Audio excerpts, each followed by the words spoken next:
പാണക്കാട് കുടുംബത്തെ ആക്ഷേപിച്ചിട്ടില്ലെന്ന് സമസ്ത നേതാവ് ഉമർ ഫൈസി മുക്കം. സമസ്തയുടെ ശാസനയ്ക്ക് പിന്നാലെയാണ് പ്രതികരണം. ശാസനയെക്കുറിച്ച് തനിക്ക് ഔദ്യോഗികമായ അറിവ് ലഭിച്ചിട്ടില്ല എന്ന് ഉമർ ഫൈസി മുക്കം പറഞ്ഞു. പൈതൃകം കാട്ടി സമസ്തയെ പേടിപ്പിക്കേണ്ടെന്ന ഉമർ ഫൈസി മുക്കത്തിന്റെ വിമർശനത്തിലാണ് സമസ്തയുടെ ശാസന. പാണക്കാട് കുടുംബത്തിന്റെ പൈതൃകത്തെ ചോദ്യം ചെയ്തുവെന്ന വിമർശനം ശക്തമായതോടെയാണ് നടപടി. ജമാഅത്തെ ഇസ്ലാമി ബന്ധത്തിൽ പാണക്കാട് കുടുംബം സമസ്തയെ വെല്ലുവിളിക്കുകയാണെന്നും ഉമർ ഫൈസി തുറന്നടിച്ചിരുന്നു.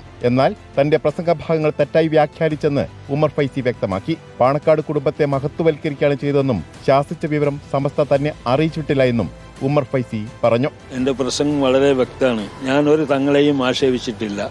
ബാഫക്കി തങ്ങള് ഇന്ത്യ കണ്ടതിൽ വെച്ച് ഏറ്റവും വലിയൊരു മനുഷ്യനാണ്. നമ്മളെ ഭാഷയിൽ പറഞ്ഞ അള്ളാഹിന്റെ വലിയാണെന്നാണ് ഞാൻ പറഞ്ഞത്. പൈതൃകം എന്താണെന്ന് ഞാൻ വിശദീകരിച്ചിട്ടുണ്ട്. അവരൊക്കെ ഇവിടെ നടന്ന നടപടി അത് അനുകരിച്ചു പോകണം എന്നുള്ളത് മാത്രമേ ഞാൻ പറഞ്ഞിട്ടുള്ളൂ. അതല്ലാതെ വേറെ ഞാൻ അവരെ ആരെയും ആക്ഷേപിച്ചിട്ടില്ല. എല്ലാവരും മഹത്വവൽക്കരിക്കുകയാണ് ചെയ്തത്. നിങ്ങൾ ആ വീഡിയോ തുറന്നു നോക്കി നിങ്ങൾക്കും അറിയാം. അപമര്യാദയായുള്ള പെരുമാറ്റം അംഗീകരിക്കില്ലെന്നും പരിഹാരം വേണമെന്നും സമസ്ത നിർദ്ദേശിച്ചു. സംഭവത്തിൽ സമസ്ത പാണക്കാട് കുടുംബത്തോട് ഖേദം പ്രകടിപ്പിച്ചു. റിപ്പോർട്ടർ കോഴിക്കോട്.